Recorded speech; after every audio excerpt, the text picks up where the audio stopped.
오늘은 신성한 생명과 공동체의 배가에 대해서 여러분과 지난주에 이어서 비전에 대해서 한 번 더 얘기를 나눌 것입니다. 복음도 마찬가지고요. 여러분, 신성한 생명은 사람을 구원하는 생명입니다. 예수를 믿는 자는 새롭게 태어난 새로운 피조물들입니다. 그는 죄인이 아닙니다. 의인입니다. 의의 본성을 예수로부터 물려받은 겁니다. 그의 영에 하나님의 생명이 전이되었기 때문에 그는 죄인이 아닙니다. 그런데 죄를 지어요. 변하지 않는 생각, 변하지 않는 습성. 그래서 우리의 변하지 않는 혼, 마음, 생각, 몸의 욕정들을 하나님의 말씀을 설득됨으로 말미암아 그걸 조정하고 통제하고 다스리는 삶을 살아가는 것입니다. 그러므로 여러분, 죄인이라고 부르지 마시고 의인이라고 부르십시오. 그리고 죄를 다스리십시오. 아멘. 신성한 생명을 인식하고 내가 가지고 있다는 걸 정확하게 아는 자가 이 굴레에서 벗어날 수 있고 생명 안에서 다스리며 사랑할 수가 있습니다. 그런데 이것이 나만이 아니에요. 수많은 영혼들이 같이 더 많은 곳에서, 더 많은 지역에서 이런 모임들이 생겨야 됩니다. 그래서 이런 신성한 생명이 가진 사람들의 공동체가 배가 되어야 됩니다. 이건 하나님의 열망입니다. 하나님의 열정입니다. 하나님의 비전입니다. 온 땅과 열방 끝까지 이 모임들이 확산되어지고 가정마다, 집집마다, 회사마다, 구성원들마다, 사회 모든 곳곳, 정치, 경제, 사회, 문화, 교육, 예술 모든 분야마다 하나님이 이런 거룩한 공동체가 일어나길 진짜 원하십니다. 아멘. 우리의 비전은 그래서 하나, 둘, 300, 3천, 3만입니다. 한 사람의 신성한 생명으로 복음을 변화되는 그 사람이 이 복음을 통해서 두세 명의 진정한 믿음의 사람, 말씀의 공동체, 두세 사람 이상이에요. 두세 사람만 얘기하는 게 아닙니다. 10명이 될 수 있고 20명이 될 수 있고 50명이 될 수 있고 100명도 될 수 있습니다. 이런 공동체가 300개, 3000개, 3만 개, 30만 개, 300만 개, 3억 개, 30억 개까지 흘러가는 것을 지금부터 보십시다. 보고, 그리고, 말하고, 반복하고. 히틀러는 다른 말로 선동을 했지만 우리는 진리의 말씀으로 선동할 필요가 있습니다. 쇠뇌할 필요가 있어요. 왜? 살리는 거거든. 나도 살고 저 사람도 살고. 여러분, 저와 여러분을 살리는, 생명을 주는 그런 공동체를 배가하는 것이 하나님 주신 사명이라는 것을 여러분 기억하십시오. 그래서 두세 사람 이상의 30명이든 300명이든 그런 공동체가 300개, 3000개, 3만 개 일어나는 것이 우리의 비전이고요. 이거는 돈으로 쏟아붓는다고 되는 게 아닙니다. 진짜 그 비전을 가진 사람들이, 그리고 소그룹으로 모여도 그 운동이 계속 일어날 수 있는, 인격적이면서도, 그리고 재정적으로 자립할 수 있으면서 사람을 이 말씀으로 훈련시킬 수 있는 그런 비전을 가진 리더들이 많이 세워지는 비전입니다. 그러므로 무리로는 이룰 수 없어요. 군중 속의 제자, 리더로 살고 싶은 사람, 그 리더가 꼭 소그룹을 인도하는 리더가 아니어도 괜찮습니다. 재정이든 혹은 옆에서 서포트하든 또 다른 영역에서 내가 섬기든 간에 이런 비전과 이런 사상과 이런 마인드를 가지고 있는 그런 그룹 모임들이 모든 수도권뿐 아니라 지방마다, 동남아시아뿐 아니라 모든 지역마다 이 복음으로 일어나는 것들을 우리는 바라보고 꿈꾸고 있습니다.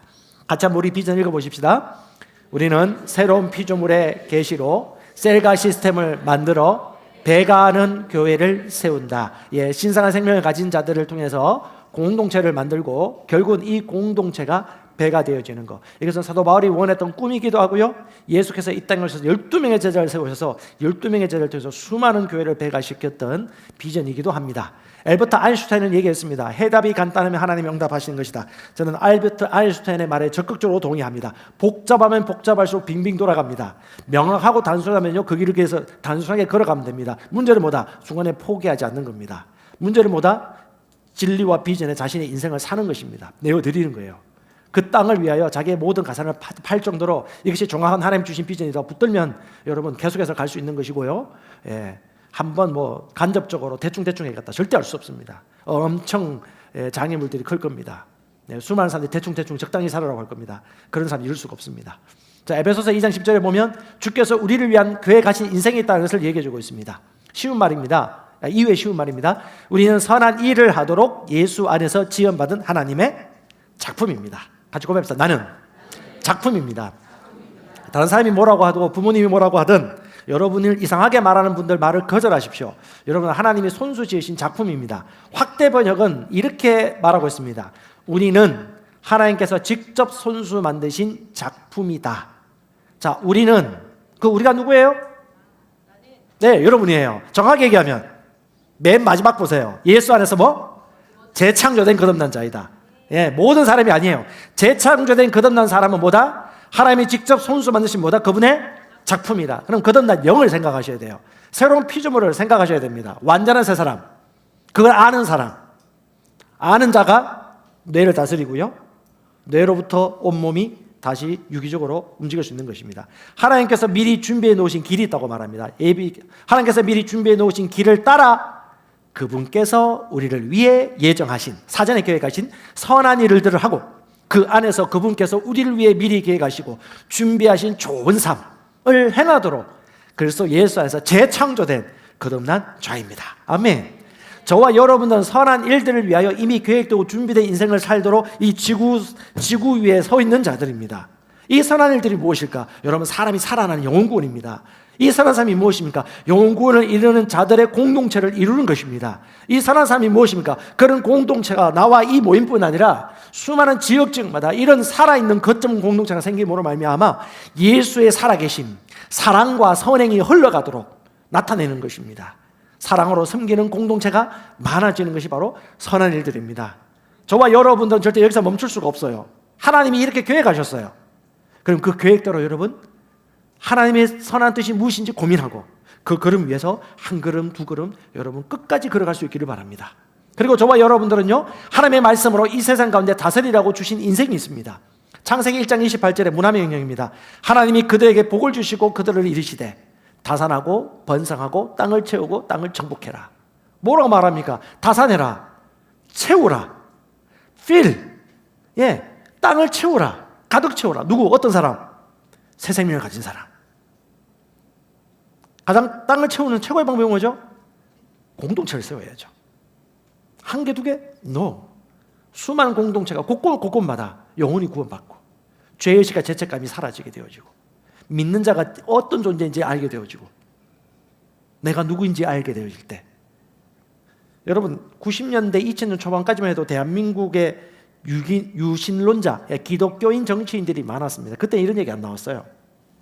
근데 2000년, 2010년 넘어가면서 대부분 무신론자들, 그리고 사회주의자들이나 혹은 자본주의자 중에도 이제 인본주의적 가치관에 경도된 사람들이 정권과 정치를 잡고 입법 활동을 하게 되면서 이런 뉴스가 나와도 누가 제어할 사람이 없는 거예요. 왜? 세상이 그만큼 빛이 꺼진 거예요. 세상에 불이 꺼지고 있기 때문에. 어둠은 원래 강한 존재가 아니에요. 빛이 없기 때문에 어둠이 나타날 뿐이지, 중요한 것보다 어둠을 죽이려고 해서는 안 됩니다. 빛으로 드러나면 되는 거죠. 빛이 제 기능 역할을 하는 겁니다. 다른 말로 교회가 신성한 생명을 가진 진정한 복음 공동체, 사랑으로 섬기는 믿음의 공동체가 온 땅 가운데 확산되면 되는 겁니다. 그것이 주님의 계획이에요.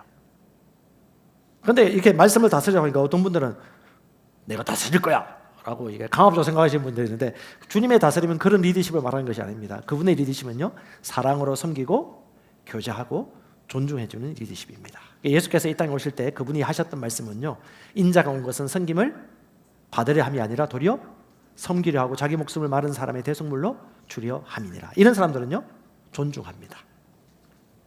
제가 김창호 강연 딱 한 번 갔었는데 그 안에서 제가 또 성령의 인도를 좀 받아요. 그분도 성령의 인도 잘 받는 분이거든요. 그분의 말을 좀 빌리고 싶습니다. 그럼 여러분들도 이건 여러분 잘 알았으면 좋겠어요. 찰스 캡스도 얘기하는 건데요, 우리가 아무리 좋은 복음, 아무리 옳은 말씀과 메시지를 할지라도 예쁘게 말하지 않으면 절대 사람 안 받아들여요. 난 옳은 말만 해. 나 한 번 아니면 아니야. 나 진짜 바른 말만 하거든. 근데 바른 말 한다고 사람들이 알아듣나요? 안 들어. 예쁘게 말해야 돼요. 존중하며 얘기해야 되고, 불신자들도 마찬가지고 가족도 마찬가지고 자녀도 마찬가지고 남편과 아내도 마찬가지예요. 예쁘게 말하는 법을 저와 여러분들이 배워야 됩니다. 그러니까 찰스 캡스가 그 얘기예요. 이 하나님의 말씀의 생명의 말씀이 아무리 좋아도 그걸 담는 사람이 인격이 온전치 못하고 강압적이고 꼭 가르치려고 하고 건의로 찍어 누르면서 말하는 그 말과 태도로 말미암아 이 사람들은 들어보기도 전에 그 사람이 하는 말, no. 그것이 오늘 뭐예요? 한국 사회에 나타난 기독교에 대한 사람들의 태도입니다. 저와 여러분들은 예쁘게 말하는 법을 배워야 돼요. 존중하고 사랑하되 그런 통치의 리더십. 바로 이것이 바로 하나님이 이 땅 가운데 복음을 전하는 방법입니다. 속지 마십시다. 아멘. 예수 천당 불신족. 좋아요, 좋아. 진리는 진리야. 근데 예쁘게 말해야지. 예수 천당 불신지요. 뭐 이렇게 얘기하든지, 아니면 예수 믿으면 영생을 꼭 구원을 받지만 예수를 믿지 않으면 인생의 모든 문제에서 결국 해방받을 수 없습니다 라고 진정성을 가지고, 어떤 사람을 깔보거나 하나도 모르는 사람처럼 멸시하거나 그런 태도는 요즘 사람들이 모든 걸 다 알아봅니다. 그래서 피터 와그너가 얘기했습니다. 가장 효과적인 복음 전파는 뭐다? 새로운 교회 모임을 개척하는 것이다. 어떤 모임? 이런 유기적인 모임, 신선한 생명을 선포하는 살아있는 자들의 모임. 이런 모임들이 곳곳곳곳마다, 여러분 좀 셀 많이 개척하세요. 그냥 모임도 만드시고요, 바깥에 가서 예수 믿고 복음 전하시고, 그를 데리고 독서 모임도 하시고, 믿음의 말씀 소책자도 나누면서, LTG 성경 읽기도 나누시면서, 2개 3개 뭐 이렇게 하다가 갑자기 와가지고 제가 셀 모임 하고 있습니다, 지도 좀 해주시고 제가 제대로 가고 있는지 봐주십시오, 이런 모임들이 막 우후죽순 막 일어났으면 좋겠어요. 막 감당하지 못할 정도로 막. 아멘. 닐콜 목사가 그 얘기했습니다. 교회 개척자인데요, 사람들이 대형 교회를 성장시키는 동안 믿음의 사역자가, 그는 교회를 배가하여 리더와 교회를 땅끝까지 내보내기 위한 일을 조용히 시작했다. 실제 미국에 있는 침례 교회를 조사했더니 100명 중에 96개의 교회는 한 개의 교회나 한 개의 공동체도 제대로 파송하거나 개척하지 못했더라. 3-4개 이외에는. 한마디로 교회가 해가 갈수록 줄어들고 있고 영향이 약화된다는 것이죠. 여러분, 하나님께서는 항상 완벽한 뜻을 새롭게 업그레이드 시키시고 우리에게 말씀해 주십니다. 성령께서 지금 어떻게 일하고 계실까요? 지난 2020년 팬데믹 상황을 바라보면서 하나님께서는 어떤 교회를 세우기 원하시는지 여러분 보게 되었을 것입니다. 책을 읽어보시면 이해가 될 거예요. 하드웨어적으로 그런 형태를 말한 게 아니에요. 본질이 중요합니다. 그래서 오늘 저와 여러분 이 복음으로, 말씀으로 구원받고 구별된 사람들이라면, 여러분 이건 여러분의 사명이라는 걸 여러분 믿으시기 바랍니다. 구출받았으면 절대 가만히 있으면 안 됩니다. 구출받았으면. 저는 그것 때문에 복음 전하고 있습니다. 제가 구출받지 않았으면 저는 매력적이지 않았고 복음 전하지 않았을 거예요. 제가 구출받았고 진짜 살리기 때문에, 다른 사람도 살리는 것이기 때문에 사명을 가지고 이 복음을 전하는 것이고, 끝까지 전진할 것입니다. 엘빈 토플러는 미래학자죠. 아주 중요한 얘기했습니다. 21세기 문명자는 읽고 쓸 줄 모르는 사람이 아니라 이미 배운 것을 무너뜨린 이후에 다시 배우는 과정을 할 줄 모르는 사람이 21세기 문명자다. 20세기는 읽고 쓰는 모르는 자가 문명자였지만 21세기는 기존 익숙한 모든 시스템을 완전히 바꾸어서 새로운 시스템에 빨리 유연하게 적용하는, 저는 이걸 좀 복음으로 이렇게 해석했습니다. 전통과 조직과 익숙한 것을 빨리 무너뜨리고 성령께서 지금 어떤 그릇을, 말씀을 채우고자 원하시는지, 어떻게 우리가 운영되길 원하시는지 그 눈과 인식을 여러분 새롭게 할 수 있기를 바랍니다. 자, 이건 혁신 수용 모델인데요, 어쩌면 완전 새로운 교회는 아니에요. 성경이 말하고 있는 그런 모양대로 좀 더 살고 싶은 사람들의 운동이라고 생각하시면 될 것 같아요. 근데 여러분 대부분 아시겠지만 사람들은, 모든 사람들이 다 하기 전까지는 나는 앞장서서 가지 않기를 원합니다. 그래서 보통 혁신가가 2.5%고요. 초기 수용자가 13.5%, 초기 다수자가 34%, 그다음 후기 다수자가 34%인데 대부분 언제 많이 사람들이 뛰어들어올까요? 초기 다수자 후반부로 갔을 때. 그제서야 아유 확정됐어, 이제 가도 뭐 이런 문제가 없군, 난 2단 3단 4단 구슬수 안 오르겠군 하고 들어가는 분들이 있어요. 이런 분들은 기존 교단이나 어딜 가더라도 슉슉 숨깁니다. 그리고 말씀 고백 기도집 표지를 바꾸기 시작합니다. 사람 눈치 보이니까. 근데 혁신가는 25%입니다. 근데 제가 볼 때는 우리가 지금 하고 있는 이 말씀 배가 운동과 더불어서 유기적 교회를, 셀 거점 교회를 자꾸 세우고 셀을 배가하는 것은요, 혁신가 그룹에 아직 속하다고 생각합니다. 왜? 여전히 관심이 별로 없어요. 지난번 컨퍼런스도 마찬가지고 여전히 한국 교회는 소수입니다. 근데 여러분, 이 복음에 구원받은 사람들이라면 이 흐름을 여러분 거스를 수 없습니다. 치고 올라가셔야 돼요. 금세 그렇게 될 겁니다. 여러분, 교회는요 궁극적 목적과 목표가 있습니다. 하나님이 원하시는 게 뭘까요? 잘 보십시오. 원리가 나옵니다. 성경은 디테일을 잘 보셔야 돼요. 하나님께서는 이방인들 가운데 이 신비의 영광의 풍성함, 이 비밀이 뭘까요? 믿는 자 안에 계신 예수의 본성, 예수의 생명. 그냥 예수 믿는 자가 아니에요. 신성한 생명으로 태어난 자입니다. 이 예수의 본성을 가진 자, 이 본성의 계시가 신성한 비밀이에요. 이 신비는 Christ in you, 네 안에 계신 예수 그리스도 곧 영광의 소망이다. 예수가 내 안에 살아 움직인다. 그러나 이 세상은 기독교인을 보는 게 아니고 예수를 보도록 준비되어 있다. 예수를 보도록 하지 않으면 결국 교회는 영향을 잃어요. 저와 여러분들이 예수 그리스도의 삶을 살아가도록 이 땅에 다시 태어난 것입니다. 이 정도로 여러분 수준을 높이셔야 돼요. 기본입니다. 28절, 우리가 그를 선포하여, 예수를 프리칭 선포하고요, 각 사람에게 어드바이스 하고요, 모든 지혜로 각 사람을 티칭하고 가르치고 도와주는 것은 우리로 각 사람, 한 사람이에요. 성경은요, 물량 공세해가지고 수십 명 수백 명 때려 부어가지고 그들에게 세뇌시키는 거 얘기하는 그 한 사람, 그 한 사람이 이 생명의 말씀을 정확하게 알아 온전히 전인격적으로 변화되어지는 것들을 우리 보고 하라는 겁니다. 무슨 말이에요? 열방은요, 한 사람이에요. 온 세상은 한 사람입니다. 각 사람입니다. 그 한 사람에게 최선을 다하고 말씀을 가르치고 훈련하고 같이 교제하고 세워지는 거죠. 각 사람을 그리스도 예수 안에서 퍼펙트, 완전한 자로 제시하고 드러내려 합니다. 이 땅 가운데 어떤 하나님의 비밀이 뭐예요? 사도 바울을 통해서 말하는 게 한 사람의 변화된 인생, 가족, 자녀, 회사 생활, 리더십 달라. 신선한 생명에서 나온 삶이거든요. 예수 그리스도의 복음 자체. 이 세상은요, 이전의 세상, 우리가 살았던 세상하고 달라요. 포스트 모더니즘에는요, 논리보다 체험입니다. 경험이에요. 보기를 원해요. no. 그런 말은 다른 사람도 다 얘기할 수 있어. 보여달란 말이지. 그들은 결과보다도 뭘 원하냐? 함께 그것을 가르쳐주고 호흡하기는 과정을 더 중시합니다. 그들은 권위적인 것보다요, 진실될 걸 원합니다. 진실성. 혹시 우리한테만 그렇게 얘기하고 실제 자기 가정에 가서는, 회사 가서는, 집에 가서는 다르게 살지 않을까라는 도끼는 주사치고 부는 분들이 많아요. 요즘 시대는 그런 시대예요. 그걸 우리가 인정하셔야 됩니다. 어찌 보면 복음은 이제 예수처럼, 예수 비슷하게 사는 걸로 안 되는, 예수 진짜 예수, 작은 예수, 내 안에 계신 예수의 생명으로 계속해서 성장하고 자라가는, 그래 나타내는 그 사람들을 통해서 주께서 이런 목적을 이룰 수 있다고 말씀하십니다. 저와 여러분 안에 예수가 살아계십니다. 생명이에요. 그 생명이 말하는 겁니다. 그 생명이 뉴스 보는 겁니다. 그 생명으로 자녀의 눈빛을 바라보고 얘기하는 것입니다. 물론 지금은 부족하겠지만 계속해서 훈련하고 원하고 고민하기 때문에. 회사에서 사장님으로부터 인정받는 거 잘하고 있어요. 우리 청년 중에 고민하고 있는 형제들 잘하고 있어요. 훈련되고 있습니다. 죽게 하듯 하고, 직장 상사든 내 밑에 부하든 간에. 닐콜 목사님이 교회 3.0이라는 책을 수년 전에 썼습니다. 그러면 교회를 세 가지로 나눕니다. 교회 1.0, 교회 2.0, 교회 3.0. 여러분, 하나님이 우리를 향하여 미리 계획하고 준비된 인생을 펼쳐놓으셨는데 그걸 내가 살 뿐 아니라 더 많은 공동체가 살기 위한 큰 흐름 안에서 오늘 이 말씀을 보시기 바랍니다.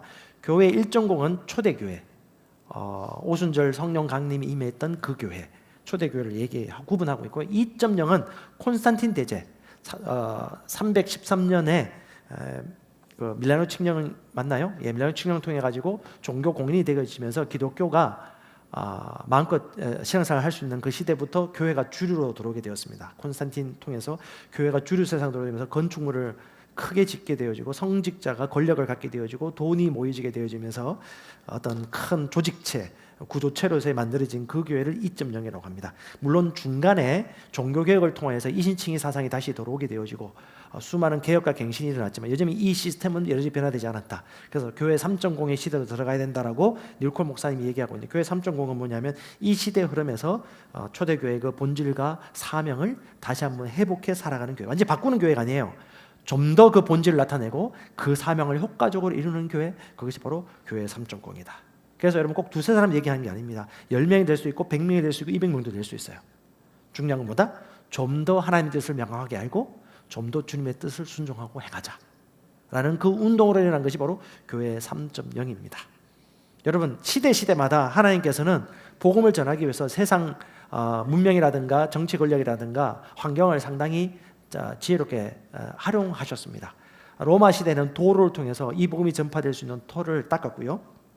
또 구텐베르크의 인쇄소를 통해 가지고 성경이 모든 사람들이 읽고 복음을 듣고 믿음으로 구원받을 수 있도록 그런 길들을 열어주었죠. 지금은 어떨까요? 인터넷이겠죠. 유튜브고요. 쇼트 영상이라든가 여러분 인스타그램이라든가 트위터라든가 이걸 통해서요 하나님의 복음을 효과적으로 증거하고 제자 양육할 수 있도록. 예전 같으면 직접 만나야 되는데 지금요 외국에 떨어져 있어도요 줌이라든가 수많은 전자기기를 통해 가지고 양육도 할 수 있고 같이 기도도 할 수 있고요 Q&A도 할 수 있는 그런 시대가 되었습니다. 이걸 아주 효과적으로 적극적으로 잘 사용하는 사람들이 3.0 시대 사람들입니다. 그래서 이 정의를 쉽게 내리겠습니다. 그 책을 여러분 다 읽을 필요는 없습니다. 제가 정의를 좀 내린다면 닐콘은 이렇게 정의합니다. 어떤 특별한 새로운 유형의 교회는 아니다. 어떤 유형의 교회에도 적용 가능한 뭐다? 원칙 내지 과정이다. 새로운 교회 하라는 얘기가 아니에요. 여러분 기존의 교회를 무시하는 거야 이렇게 받지 마시고요. 새로운 원칙, 적용 가능한 원칙과 과정이다. 하나님 왕국을 효과적으로 나타내고 제자의 삶을 어떻게 좀 더 살아가고 하나님이 말씀하신 지상명령 성취를 어떻게 하면 좀 더 효과적으로 이룰 수 있을까에 대한 고민에서 나오는 원칙 내지 과정이라고 받아들이시면 좀 거부감이 덜할 것이고요. 두 번째는 과거보다 더 많은 주님의 과업을 수행할 수 있는 길이다. 그래서 우리 성도들 중에 어떤 분들은 LTG 모임도 하고요, 소그룹 모임도 하고요, 자기 죄를 고백하면서 말씀으로 해결받는 그런 모임도 가지고 있습니다. 세 번째가 뭐냐면 목회자 주도식 프로그램이 교회 2.0입니다. 목회자 주도식, 목회자 없으면 다 죽어. 그다음에 그러면 유능한 목회자를 또 모셔와야 돼. 그러면 엄청나게 학위라든가 수많은 조건을 보면서 청빙위원회에서 준비를 해가지고 이분을 모셔가지고 이분이 하는 대로 다 바라보면서 그분이 못하면 다 죽고 그분이 살면 다 같이 살고 하는 그게 뭐예요? 기존 2.0 교회입니다. 그 교회에서 벗어나 더 단순한 말이 무슨 말일까요? 꼭 그런 성직을 맡은 유능한 사람이 아니라도 하나님의 말씀을 사모하고 신성한 생명의 복음을 알고 있는 모든 신자들이 두세 사람 이상 모이는 단순한 교회. 쉽죠? 그 다음에요 재생산. 왜? 꼭 신학 교육 안 받아도 그런 리더십이 그런 공동체를 재생산할 수 있기 때문에 재생산이 쉽다는 겁니다. 그 과정이 어렵지 않죠. 세 번째가요 관계 중심입니다. 왜? 좀 더 그런 모임 중심으로 모이다 보니까 목적과 사명지향적으로 그런 사람들이 모여요. 원래 관심 없거나 열심히 없거나 그냥 대충 발걸음 내딛고 그냥 천국에 가고 싶어 하는 분들은 관심 별로 없어요. 그런데 진짜 하나님 왕국을 사모하고 주님을 진짜 열렬히 이 마음속에 사모하는 사람들은 복음서라든가 사도행전 말씀을 보면서 고민을 한단 말이지. 주님께서 진짜 어떤 삶을 나에게 주신 소명이지? 내가 왜 사업하게 하셨지? 내가 왜 그리스도인이 되게 하셨지? 왜 다른 집에 태어났는데 왜 기독교인 가정에 태어나가지고 내 아버지 어머니가 장로님 권사님이시고 장로님 권사님이 눈물 뚝뚝 흘리면서 내가 너를 위해서 제대로 살지 못해서 미안하다고 왜 저렇게 말씀하실까? 그것도 고민이 최선을 다한 거거든요. 그분은 최선을 다하셨어요. 그분이 볼 수 있는 범위 내에서. 혹시 중직자나 성직자나 목회자 그룹에 부모를 둔 자녀들 중에 혹시 상처받은 분이 있다면 제가 용서를 구합니다. 그분은 최선을 다하셨습니다. 하지만 그들 중심을 기억하십시오. 여러분 사랑하기 때문에 기도하고 있고 그 씨앗은 결코 헛되지 않다는 거. 다시 한번 여러분이 여러분 삶을 주도하셔야 돼요. 주님과 여러분의 관계입니다. 단순하고 재생산이 잘 되고 관계 중심적인 그런 3.0 교회, 유기적 교회, 신약 교회, 거점셀, 셀베가 혹은 바깥에서 거점 교회 개척하든지 여기서 셀백을 하든지 이런 비전과 그 마인드셋을 가진 사람이라면 이게 무슨 말인지 이해가 가요. 단순하게 돈 줘서 건물을 만들거나 사람 모이게 하는 게 아니에요. 유기적 교회입니다. 두세 사람으로도 충분히 교회의 모든 요소가 자발적으로 일어날 수 있는 교회, 재정적 독립을 이룰 수 있는, 필요를 채우고 또 다른 팬데믹 할아버지가 오더라도 여전히 교회의 기능이 살아 움직이는 그런 모임. 종교기관이 유기체로 바뀌는 것. 여러분 이 DNA를 여러분 책 한 권 내지 두 권을 정독하시면서 성령의 인도를 구하시면서 읽어보시면 공감이 되실 거예요. 마지막은요, 불신자에게 전도하는 것이 아닌 하나님 나라를 보여주는 거예요. 불신자에게 전도하지 말라는 얘기 아니에요. 불신자에게 전도하는 것으로 말미암아 전도가 끝났다고 생각하지 말아라. 삶으로 예수로 살아갈 때 사람들이 그걸 보고 설득되고 믿는 시대다. 이걸 얘기하는 것입니다. 좀 더 요즘 시대, 왜? 포스트 모더니즘 시대니까. 제가 아는 어떤 셀리더 분이 그 얘기 하더라고요. 우리 교회에 왔는데 가족적인 느낌도 안 나고 자기는 우리 교회 구성은행은 생각이 잘 안 들더래요. 근데 부부 모임이 만들어지고 그 모임에 들어갔는데 그래서 공동체성과 정체성이 갑자기 확립되어지면서 진짜 내가 여기 가족이구나, 공동체라는 걸 그때 깨닫게 되어지면서 사람이 갑자기 변했어요. 갑자기 남성들을 모아가지고 성경 읽기 LTG 그룹 모임을 시작했네요. 너무 감동적인 것은 그 형제들이 성경을 읽더니 와서 성경을 자기 삶에 적용해가지고 이렇게 말씀에서 말하는 대로 내가 이렇게 살고 싶습니다라고 적용하며 살더라. 저도 남성이지만 남성들의 그런 감정을 들으면 제가 너무 감동이 돼요. 그래서 저희 아내가 항상 얘기합니다. 여보, 당신의 그 칭찬 때문에 오히려 더 성장하지 못한다고. 일리도 있어요. 제가 수준을 너무 낮춰버렸어. 왜? 남성들 중에 이렇게 사는 사람이 많지 않다 보니까 제가 수준을 좀 낮춰버렸어. 근데 그게 좋은 점은 아니에요. 진짜 프로 의식을 가지고 좀 더 영향력 있고 영향 있는 그리스도인의 삶을 살려면요, 그리스도께서 주신 기준, 그런 준비된 인생, 그런 계획된 인생을 저와 여러분들이 살아가야 된다는 거. 아멘? 네, 놓치지 마십시오. 우리 한 번 더 고민하셨으면 좋겠습니다. 교회가 소통하는 교회가 된다, 세상과. 여러분 개인별로 적용하세요. 어떻게 소통할까? 불통이 되어서는 안 됩니다. 불신자들이라든가 이 세상 사람들과도 어울려야 됩니다. 똑같이 쌍심지켜고 대적하면 안 됩니다. 악을 선으로 갚을 수 있는, 이웃을 챙기고 이웃이 우리의 관심사입니다. 우리끼리, 우리 믿는 사람끼리 너무 계속 모이지 말고 어떻게 해요? 세상 속으로 들어가서 불신자들이 많은 곳에 직장, 사회생활, 그래서 우리가 사회생활 하라는 것입니다. 직장생활에 들어가라는 것이죠. 그런 생활 한 번도 안 해보면요, 이들이 뭘 필요로 하고 있고 돈을 어떻게 벌고 있고 어떤 고민이 있는지 전혀 모릅니다. 종교적인 얘기밖에 할 수밖에 없어요. 그들은 관심이 없거든요. 그들은 예수를 보기를 원하고 사랑을 보기를 원하고 인생의 필요를 체험받기를 원합니다. 우리끼리 할 수는 없고요, 섬기는 공동체, 독선이나 아짐이나 우리만 옳다, no, 우리만 옳다는 얘기가 아니야. 진짜 내가 이렇게 해서 구원받았어, 예수 안에 그런 구원이 있더라라고 보여줄 수 있고, 그걸 섬김으로, 사랑으로 내어줌으로 볼 수 있는 게 우리 몸된 교회가 고민해야 될 거고요. 또 하나는 그냥 작고 수평적인 교회가 유기적 교회가 아닙니다. 그냥 속으로 모이고 바깥에 나가가지고 자기들 마음 맞는 사람끼리 모이는 모임이 그런 하나님의 말씀한 그런 교회가 아닙니다. 속지 말라고요. 제가 말은 속지 마세요. 그냥 작고 수평적인 교회가 그런 교회가 아닙니다.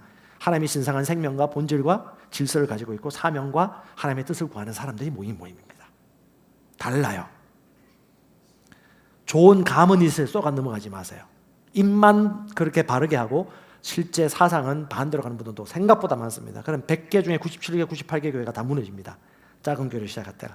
두 번째, 교회 악을 건절한다는 명목으로 한기총 해체는 하나의 제가 예를 든 겁니다. 다른 것도 있습니다. 교회의 부정적인 것만 계속해서 비난하고 비판하고 수많은 세상 사람들에게 교회는 이렇게 부정적인 집단이라고 매도하는 이런 기독교인들이 있는데, 저는 이 사람들을 정체성이 상당히 궁금합니다. 물론 열심으로 하겠죠. 하지만 주님은요, 그것보다는요, 사명자, 심판자, 판단자가 되기보다도 주의 교회의 사명을 감당하는 그런 사람들이 일어나길 원하십니다. 여러분, 1945년 이후에, 해방 이후에 상당히 공산주의자들이 기독교로 많이 들어왔습니다. 그 공산주의 기독교인들은 예수 믿는지 안 믿는지 모르는 분들도 있겠지만, 그분들이 주장창 얘기했던 게 뭐냐면 교회는 정치에 들어가서는 안 된다라는 이론하고 교회의 헌금은 악한 것이다 라는 그 두 가지를 엄청나게, 해방 전후사를 보면 그게 엄청나게 많이 나와요. 그래서 북조선에, 소위 그 당시 북조선, 북한에 있는 기독교인들 중에 한경직 목사님 여러분 들어보셨어요? 한경직 목사님이라든가 이항영 목사님이라든가 조만식 장로님 같은 경우는 기독교 당을 만들었습니다. 왜? 북조선에 들어와 있는 러시아 공산주의자들 보니까 기독교인들을 박해하고 자유민권이 무너지겠다는 거예요. 그래서 기독교인 당을 만들었어요. 2개인가 3개 만들었습니다. 그런데 다 습격당하고 행방불명되고 죽고 옥사당하는 일들이 벌어졌습니다. 그 상황을 간파하고 도저히 더 이상 할 수 없어서 한경직 목사님이 월남했습니다. 그리고 남한에 와서 만든 게 영락교회예요. 세운교회가. 그 흐름을 알고 있던 그 시대 사람들은요, 공산주의는 불꽃용이라고 하면서 엄청나게 기독교인들을 통해서 기도하고, 공산주의는 절대 남한의 남북 자유연방제 통일처럼 총선을 통해서 절대 할 수 없습니다. 안 됩니다, 안 됩니다 해가지고 결국 이승만 비롯하여서 수많은 기독교인들, 유신론자들이 대사가 기울였구나, 더 이상 남북 연합 통일과 총선거를 이룰 수 없는 강을 건넜구나 해가지고, 그래서 남한만의 단독 선거를 할 수밖에 없는, 유엔의 통해 가지고 그런 선거를 할 수가 있는 그런 역사적 배경이 있는데, 이 역사적 배경을 공부하지 않고 그냥 소위 민족 문제 연구소라든가 이런 데서 소위 진보적 좌파 그쪽 멤버들 가운데 유신론자들이 없습니다. 대부분 무신론자들이고 교회 해체주의자들이 상당히 많습니다. 그런 분들이 하는 그 영상이라든가 100년 전쟁이나 이런 다큐멘터리를 보면서 세뇌된 분들이 생각보다 많아요. 그러니까 어떻게 감상적이에요. 민족 통일, 평화 통일, 그리고 이제 돈만 보내면 그들을 살릴 수 있겠다고 생각하는데, 실제 탈북 선교라든가 탈북자 주출이라든가 실상 현장에서 그 사역을 하시는 분들이 보면 전혀 다른 방법으로, 오히려 북한 정권을 도와주는 방법으로 하는 세력들이 생각보다 많다는 걸 보고 저도 경악했습니다. 여러 많은 사람들을 그 현장에 있는 분들 얘기 들어보면서, 야, 이게 눈으로 보이는 것과 직접 아는 건 다른 거구나. 그래서 우리 그리스도인들보다 마음과 생각을 새롭게 함으로 하나님의 진짜 완벽한 뜻이 무엇인지 역사도 공부하고 근대사도 공부하고, 소위 요즘 사람들 먹고 살기 바빠요. 그렇기 때문에 우매한 군중이 되기 쉽습니다. 근데 그걸 이용하는 정치인들이나 세력이 있다는 거죠. 근데 저와 여러분들은 그런 사람이 아니죠. 깨어있는 그리스도인이고 논리적이면서도 성경 중심적이고 하나님의 전략과 사역을 따라 주님 오심을 준비하는 건강한 성도들입니다. 아멘. 네. 그래서 한 번 더 고민하자고요. 다 정치 참여하라는 얘기 아닙니다. 진짜 필요한 사람들, 사명 있는 분들은 교회 정치 참여하셨으면 좋겠어요. 15년, 20년 동안 이렇게 변화된 이유가 토양이 왜 바뀌었죠? 그런 기독교인들이 다 없기 때문에 다 교회로 들어와 버렸어. 신학교 가든지.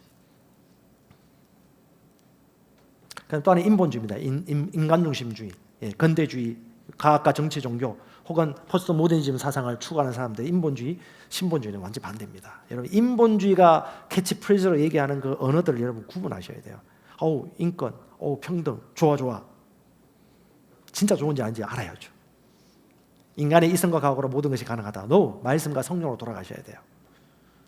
동정심, 네, 인간적인 동정심 좋아요. 하여튼 그 동정심이 무엇을 위한 동정심이고 무엇을 위한 심판이고 손가락질 하는지 우리는 분별하고요. 사역과 사명자로 우리의 정체성을 분명히 하셔야 됩니다. 자, 이 의미가 여러분 얼마나 이해될지 모르겠는데 오늘 짧게 넘어가겠습니다. 여러분, 분별하고 깨어있고 공부하고 사업을 하든 매스컴을 듣든 사회생활 하든 친구들을 만나든 혹은 학교에서 교실에서 선생님부터 어떤 얘기를 듣든 여러분들은 절대 선생님이 절대 선이다, 올바르다고 절대 생각하시면 안 됩니다. 10대 청소년들 깨우시기 바랍니다. 자, 우리의 질문은요, 혈과육에 대한 것이 아니고요, 통치자들과 악한 권력자들 그리고 하늘에 있는 악한 영들이다.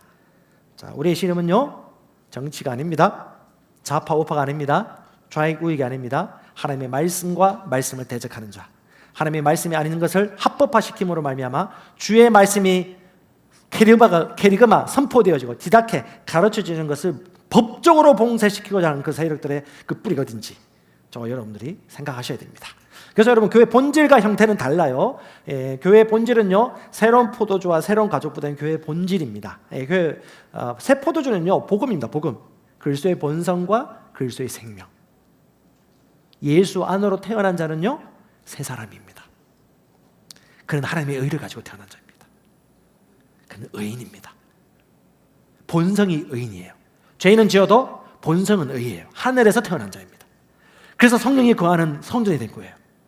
그리스도와 함께한 공동 상속자가 된 이유가 바로 하나님 아버지의 생명을 받은 하나님의 아들들이기 때문에, 그냥 기독교인이 아니에요. 하나님의 아들들이기 때문에 피조물들이 간절히 고대하는 바가 이 아들들이 나타나는 것이거든요. 그 상속분을 가졌고 그다음에 권세를 가지고 있습니다. 저는 예수 믿고 난 다음에 가장 큰 센세이션이, 예수 믿는 사람이 이런 권세를 가지고 있단 말이야. 제가 이 권세를 보고 난 다음에 막 나자빠졌습니다. 그리고 이 복음 안전할 수가 없어요. 아니, 항상 패배자고 항상 저 구석에 꼭꼭 숨으면서 예수님 도와주세요, 성령님 도와주세요, 방파를 막아주세요, 이 악하고 험난한 세상을 어떻게 살아겠습니까, 주님 아니면 못 삽니다 하면서 항상 이런 피해자 코스프레 가지고 무섭고 숨어있는 모드였거든요. 근데 믿는 자가 권세를 가지고 있다는 거, 어둠의 권세를 파할 수 있다는 거, 예수의 이름으로 기도할 수 있다는 거, 예수의 대리인으로 살아갈 수 있다는 거, 어둠을 파할 수 있다는 거, 이 권세를 알고 난 이후에는 자세가 달라졌습니다. 마태복음 16장 18절이 이해가 되더라고요. 뭐예요? 내가 내 교회를 세운 음부의 권세가 견디지 못하리라. 대적들의 성문이 견디지 못하고 부서지려고 그래. 왜? 우리가 공격하고 있거든. 이 태도가 엄청나게 중요합니다. 그리스도인인데 여전히 성문을 부수고 있는 자신을 못 보는 사람들은 계속 쏘가 넘어갈 겁니다.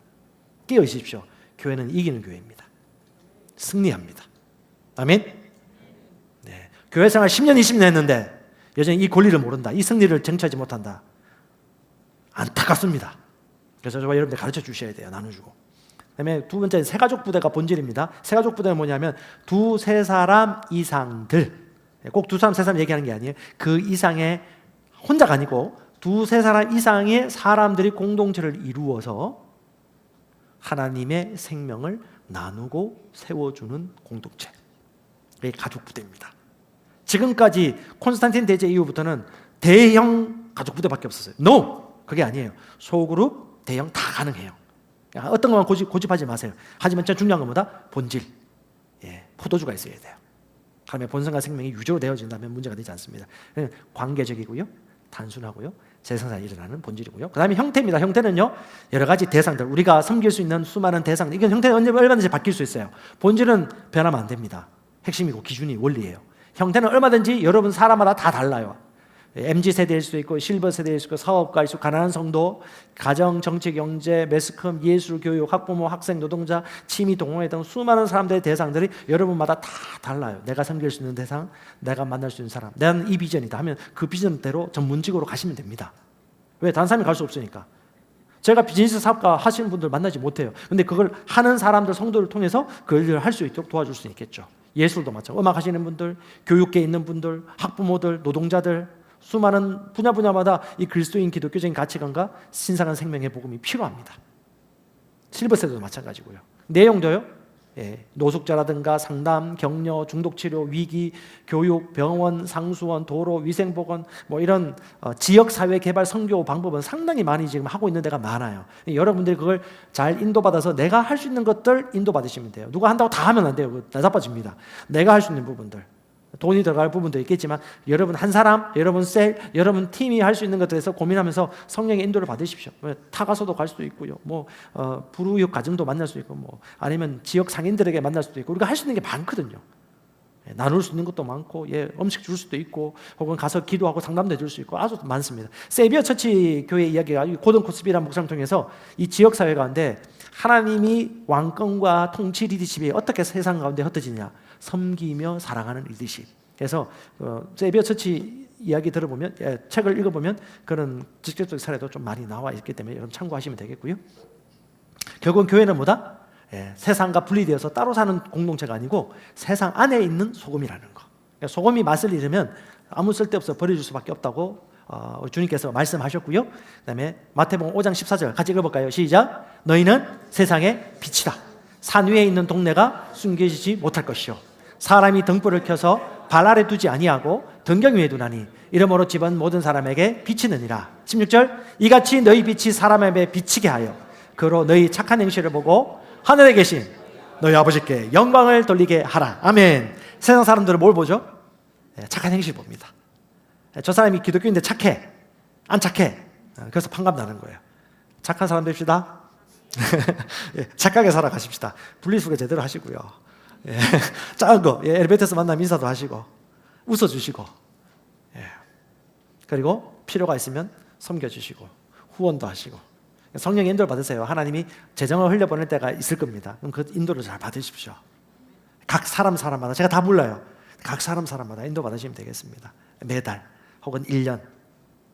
주께서 기도하면 주님이 인도해 주십니다. 구하면 만나게 해주십니다. 아멘. 배가 운동 특징은요, 눈을 한번 보십시오. 느리고 작은 것이 이깁니다. 한 번에 되는 것 없어요.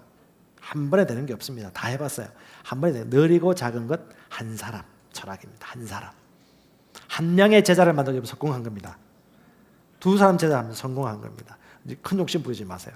4세대, 할아버지, 아버지, 아들, 손주까지 영적 4세대가 이룰 수 있는 것이 아름다운 그림이고요, 성경적이고요. 배가는 관계를 통해서 이루어지고요.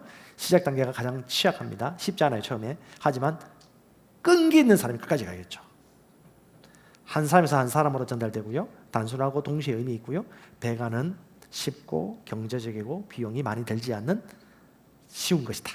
그래서 여러분 성도들의 시대가 도래한 것입니다. 그건 적용거리입니다. 여러분 이런 공동체가 많아지면 좋겠다 생각해봤습니다. 한계셀, 리더 포함 한 4명 내지 5명이 그것이 만들어지면 그것이 가장 우선이에요. 그런 그룹들이 어떤 지역이든 어떤 계층이든 어떤 사람이든 간에 모여가지고 그런 모임들이 꾸준히 이루어지면요, 그런 모임을 이루는 사람들이 10개셀이 모여요. 그럼 50명이 됩니다. 그게 한 개 팀이 되어요. 누군가 그 핵심 주체 역할을 하시겠죠? 분명히 어떤 핵심적인 비전, 리더십을 가진 사람이 없으면 이상한 데로 흘러갑니다. 수많은 유기적 교회, 가정적 교회가 시작되었다가 99% 거의 문을 닫아요. 다퉈요. 뜻이 아니야. 어떤 사람 자기를 드러내려고 그래. 그래서 그런 비전너리가 반드시 필요합니다. 한 개 팀이 50명입니다. 그런 팀 비전을 가지고 있는 사람, 50명 정도의 팀 비전을 가진 사람이 30명이 생기면요, 1,500명이 핵심 운동원이 될 겁니다. 그리십시다. 네, 생각하십시다. 뇌를 쏘기세요. 쉽다. 네, 상상과 현실 구분 못합니다.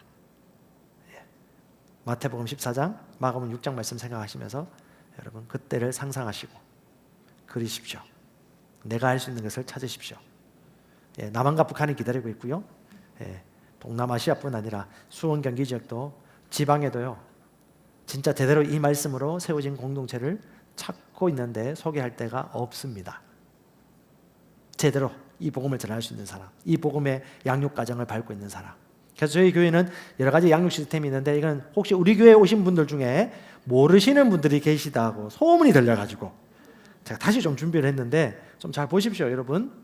네, 세가족반 사주 과정일 거예요. 저희 교회는요, 세가족반 잘 안 보이겠네요. 그 다음에 침례와 예담 동산이 있습니다. 우리 교회 이런 게 있다는 거 여러분 좀 아세요. 꼭 이렇게 순번으로 다 안 돌아가도 됩니다. 하지만 이런 요소들을 통해서 여러분이 마음껏 활용할 수 있다, 써먹을 수 있고 또 훈련받을 수 있다. 세가족반 사주 끝나면요, 침례와 예담 동산이 있습니다. 우리 남성분들 예담 동산 못하신 분들 교회 주도로 한번 할 예정입니다. 팀으로 지금 만드시는 분들은 예담 동산이 있고요. 그 다음에 양육반 12주 과정이 준비되어집니다. 이게 일루예요, 일루. 아직까지 일루 못 가신 분들이 생각보다 많더라고요. 이런 과정이 있다. 한 번씩 얘기 안 해주면 몰라. 세가족반 4주차 과정에 있는데도 안 봐.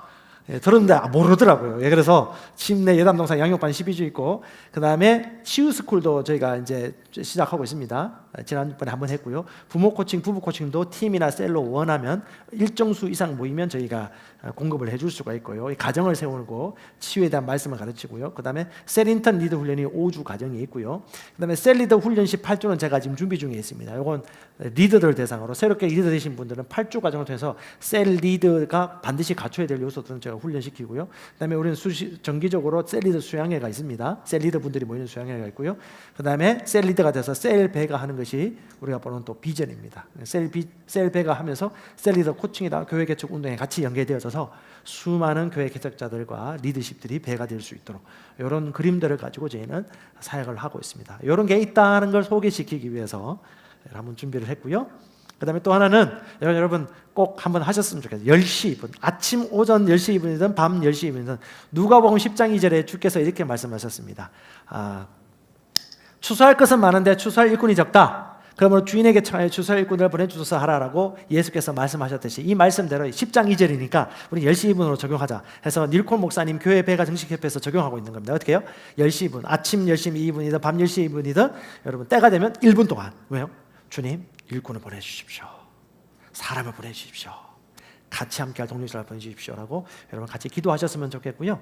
그 다음에 이제 뇌를 좀 쏘기면서 여러분들에게 또 도전하고 싶은 것은 가장 가까운 사람에게 글쓰기 이로서 선행 한 가지씩 할 수 있다면 두 가지 중에 하나 선택하세요. 몸에 하나 하든지 여러분 이웃들을 향해서 선행할 수 있어요. 저는 지금 이제 푸시업을 좀 더 체계적으로 하기 시작했고요. 그다음에 엮기도 들기 시작했습니다. 그래서 몸이 좀 좋아졌습니다. 이렇게 좀 더 도와질 거예요. 복근까지 안 해서 자신감이 없습니다. 몸이든 정신이든 사람들 만나든 간에 여러분 꾸준하게 스몰 스텝, 중간에 포기, 한 번에 열심히 뭐라고 하다가 다시 안 날래 이러지 마시고 조그만 거 하나하나 여러분 하시면서 선행을 베풀고 깨어서 기도하시면서 그렇게 하시면 좋겠고, 하나는 자녀 고백 기도집이 있습니다. 고백 기도집에 자녀 기도문이 있거든요. 그 고백 기도집에 애 머리맡에 가서 하셔도 되고요, 속으로 하셔도 되고요, 자녀 이름을 부르면서 여러분 부모님들 꼭 자녀 기도문을 여러분 스몰 스텝으로 하셨으면 좋겠습니다. 늦지 않았습니다. 지금부터 하시면 되겠습니다. 친절하죠? 저격 좀 더 가르쳐주고 예, 그 위에 여러분 스몰 스텝 할 수 있는 것들, 부부간에도 할 수 있는 것들 생각하시면서 서로 돌아봐 뭘? 사랑과 선행을 격려하고 그걸 지속할 수 있도록 모여라는 거예요. 그것이 바로 하나님이 기뻐하는 공동체입니다.